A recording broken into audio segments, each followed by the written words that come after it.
태용님이 이제 현재 학원 준비를 하고 있으시잖아요. 학생들 보면서 이렇게 공부하면 점수 절대 안 오른다 하는 이제 부분이 좀 있으실까요? 이제 태용님이 준비한 학교들 대부분이 이제 자기소개, 학업 계획서가 들어갔잖아요. 이거는 좀 어떤 식으로 준비를 했는지 좀 말씀해 주시겠어요? 이 정도 해야 이제 한양대를 간다 생각해 주시면 되는데, 많은 학생들이 모의고사 점수에 많이 휘둘리잖아요. 네. 모의고사 중요할까요? 매우 중요합니다. 저는 학원에서 진행하는 모의고사는 단 한 번도 빠짐없이 응시를 했고요. 네, 모의고사를 응시하는 거에서 이제 그치면 안 되고 오답하는 과정을 통해서 내가 어떤 부분에서 부족함이 있고, 아까 말씀했던 건데 부족한 부분을 고민하면서 공부하는 과정을 통해서 꾸준히 점수를 양상시킬 수 있었던 것 같습니다. 저는 점수가 안 나와서 멘탈이 되게 크게 흔들릴 때가 많았어요. 감정 기복도 좀 있고 그런 편인데, 그런 날은 그냥 집에서 아무것도 안 하고 쉬고 다음 날에는 그래도 모의고사 리뷰하는 식으로 했습니다. 점수가 안 나와서 멘탈이 크게 흔들릴 때가 많았는데요. 다시 지금 되돌아보니까 점수가 오르는 과정에서 오는 성장통이었던 것 같습니다. 그러니까 많은 학생들이 두려워하지 마시고 모의고사를 꼭 응시하셨으면 좋겠어요. 맞아요. 이제 학원에서 보는 모의고사는 무조건 응시하셔서 오답 체크 꼭 확인하시면 너무 좋을 것 같아요. 이제 태용님이 이제 최상위권이셨으니까 편입 수학과 이제 편입 영어에 대한 좀 공부 꿀팁 같은 거 알려주실 수 있을까요? 편입 수학은 양이 방대하다 보니까 반복이라는 게 가장 중요합니다. 편입 수학은 수능 수학처럼 큰 사고력을 요구하진 않아요. 그렇죠. 대신에 이제 계산력과 암기력이 좀 더 중요한 것 같고, 그 여러 번 반복하는 과정을 거치다 보면은 자연스럽게 실력이 오르는 과목이라고 생각합니다. 그러면 편입 수학 파트에서 가장 중요하다 생각하는 파트가 무엇이고, 좀 태용이 어렵다고 느낀 파트는 어떤 걸까요? 한양대수 파트가 가장 어렵고 중요하다고 생각합니다. 네. 요즘 기출들을 보면은 네. 한양대나 성균관대, 중앙대 같은 문제들을 보면은 한양대수가 상당한 난이도로 출제가 됩니다. 근데 그게 제 생각에 학교에서 변별력을 주는 것 같기도 하고, 그 변별력이 주는 문제를 풀 수 있어야지 그 대학들에 합격할 수 있는 것 같아요. 그럼 서명대수가 상위권 학교를 가기 위한 키다 생각을 하시는 거네요. 네, 물론 미적분학도 중요하죠. 미적분하고 공업수학도 그쵸. 중요한데 서명대수가 저는 그거보다 어려웠거든요. 그래서 추상적인 개념들이 맞아요, 많다 맞아요. 보니까 그 부분을 저는 정복을 한 것 같아요. 그러면 좀 서명대수 하시면서 어떻게 조금 이거를 해결을 좀 하셨어요? 저는 강의를 계속 돌려봤어요. 반복. 네, 그 강의가 개념이 추상적이다 보니까 이해가 안 되는 부분이 있는데 그 개념 강의를 계속 돌려봤거든요. 이해될 때까지. 네. 그 과정 속에서 이제 갈 수 있었어요. 그러니까 이게 편입 수학은 반복이 답이네요. 반복이 답입니다. 아, 되게 그렇죠. 정직한 시험 같아요. 맞아요. 이게 사실 편입 수학은 이게 하면 점수가 나온다는 말이 굉장히 많잖아요. 하면 점수가 나와요. 네, 무조건 점수가 나오는 파트니까 진짜 편준생분들 포기하지 마세요. 편입 수학은 무조건 점수 오릅니다. 그리고 편입 영어를 말씀드리자면은 영단어는 학원 강의 이동 시간이나 자투리 시간을 최대한 활용을 했어요. 제가 늦게 시작하다 보니까 국문학습도 할 시간이 없었는데 네. 국문학습을 이제 자기 전에 1시간 정도 꾸준히 했어요. 이러면 잠도 좀 더 잘 오고 좋더라고요. 독해가 돌리는 학원 커리큘럼 따라가면서 한 지문을 좀 여러 번 봤어요. 한 지문을 여러 번 보면서 여러 관점에서 생각해 보려고 노력을 했어요. 그리고 제가 한 가지 더 진행한 게 네. 2차 채점이라는 거거든요. 이게 영어를 처음에 모의고사를 보면은 채점을 하잖아요. 점수가 나오고 틀린 문제들이 있는데 그 틀린 문제들을 시간 제한 없이 한번 다시 풀어보는 거예요. 네. 모든 그냥 영단어를 자기가 찾아보거나 계속 이제 사고를 하는데 그래도 못 풀리는 문제가 있어요. 그럼 그거는 실시를 하고 나머지는 맞았다 하고 그 2차 채점을 하는 과정에서 사고력이 많이 올랐던 것 같아요. 좋은 꿀팁이에요. 2차 채점. 너무 감사합니다. 그럼 영어에서는 좀 어렵게 느낀 파트가 어떤 거였을까요? 저는 논리 파트를 제일 어려워했는데요. 논리. 한양대나 중앙대 기출만 봐도 논리가 상당한 난이도로 출제가 네. 독해보다는 논리가 좀 더 어려웠던 것 같아요. 이런 상위권 대학을 합격을 위해서는 논리 공부 꼭 열심히 해요. 논리 공부는 좀 어떻게 좀 하셨어요? 이것도 약간 2차 채점을 통해서 사고력을 키는 게 좀 도움이 됐나요? 네, 그렇습니다. 저는 교수님, 수업 듣는 교수님 인강 계속 돌려보면서 네. 그 교수님의 사고에 맞춰가려고 노력을 했어요. 약간 체화시키는 연습을 좀 많이 하실 텐데. 네, 그렇습니다. 그리고 자연계 학생들이 많이 좀 고민을 하는 게 영수 공부 비율인데, 태용님은 좀 어떤 식으로 공부 비율을 가져가셨어요? 저 말고 동 학생분들 얘기를 들어보면 편입 수학 성적이 평균 아래 점수에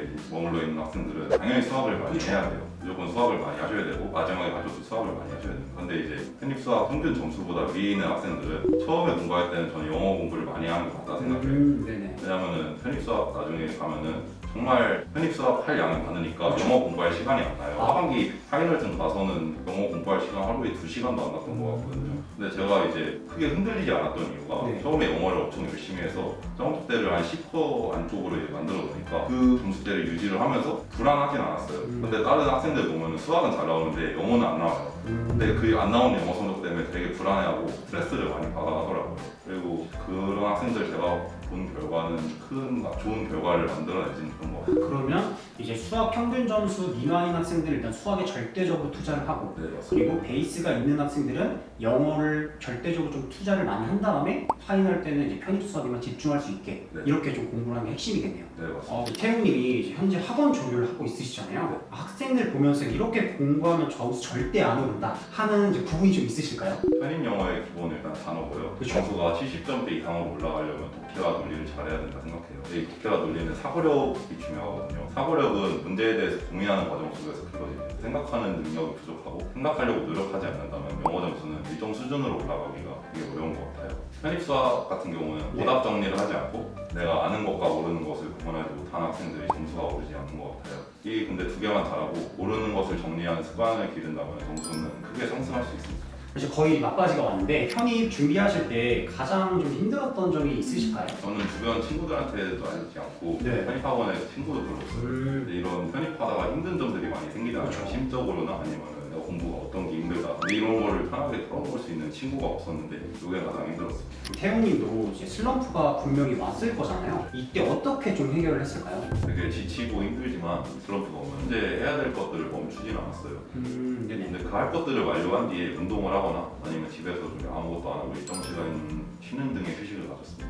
그러면 일단은 뭐 태웅님도 불안감을 가지셨는데 그걸 운동으로 좀 해결을 하신 것도 좀 있네요. 네, 맞습니다. 이게 평균생들이 공부한다고 운동을 또 안 하는데 저도 항상 운동하라고 하거든요. 이게 또 편입이 1년 장기 레이스잖아요. 많이 중요해요. 맞아요. 이게 체력 싸움이시기 때문에 운동은 진짜 간단한 거라도 꼭 하셨으면 좋겠어요. 태웅님이 준비한 학교들 대부분이 이제 자기소개서, 그 학업 계획서가 들어갔잖아요. 이거는 좀 어떤 식으로 준비를 했는지 좀 말씀해 주시겠어요? 저는 편입학교를 통해서 자소서 컨설팅을 받아서 안양대학교 건축공학부의 틀에 맞춰서 자소서를 7, 8월에 걸쳐서 완성을 했었고요. 그리고 원서 접수 처리되면은 미리 작성해뒀던 이 한양대학교 자소서를 각 학교의 틀에서 뚜껑 맞추면 되거든요. 맞아요. 이렇게 변형하는 방법으로 다른 학교 자소서들을 작성했습니다. 아무래도 이제 태웅님은 미리 자소서를 만들어 놨다 보니 파이널 때 남들보다 지필고사에 조금 더 집중하실 수 있었겠네요. 네, 그렇습니다. 자소서가 들어가는 학교를 쓰는 학생이라면 미리 자소서를 완성하거나 기본적인 틀을 만들어 놓으시는 게 중요할 것 같아요. 그래야지 파이널 때 심적으로 좀 편하기도 하고 공부에 좀 더 집중할 수 있는 거. 실제로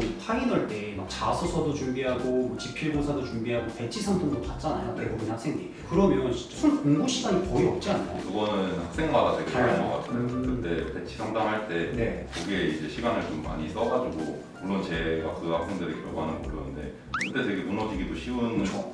시즌인 것 같아요. 태웅님은 그래도 조금 수월하게 좀 하셨겠네요. 네.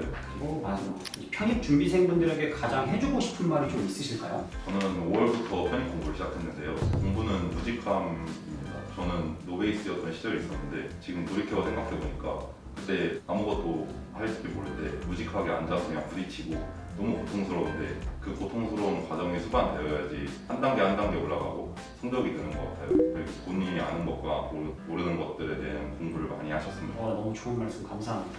그럼 이제 태웅님은 졸업 후 약간 진로는 어떤 쪽으로 생각을 하고 계세요? 지금 고민을 많이 하고 있고 근데 네. 아직 구체적으로 정해진 건 없는데 건설사나 신탁사 쪽을 생각하고 있어요. 많은 편준생들이 약간 편입학원 강사들도 많이 꿈꾸잖아요. 태웅님은 약간 그거에 대한 꿈은 없으세요? 네, 그거에 대한 꿈은 없습니다. 아 이제 약간 공부랑은 끝났나? 저는 이제 입시판을 알겠습니다. 마지막으로 이제 태웅님이 편준생분들에게 좀 진심으로 하고 싶으신 말 있으실까요? 건설하신 분들이 이 영상을 보고 있을 거라 생각하는데요. 다들 학벌에 대한 컴플렉스나 아쉬움 그리고 뭐 취업 전선에 나가보니까 정말 잔혹한 현실을 느끼고 편입을 시작하는 등 다들 편입을 시작하는 이유는 다양할 것이라고 봐요. 근데 저는 제가 편입해서 한양대학교 건축공학부에 입학한 순간은 정말 죽을 때까지 잊지 못할 것 같고 여러분도 편입이라는 제도를 통해서 여러분이 이루고 싶으신 가치를 실현하셨으면 좋겠습니다. 오늘은 한양대 편입학교 학생 태웅님과 이제 인터뷰를 좀 가졌는데 편준생분들에게 좀 꿀팁 그리고 현실 같은 걸 너무 많이 잘 말씀해 주셔서 너무 감사했고요.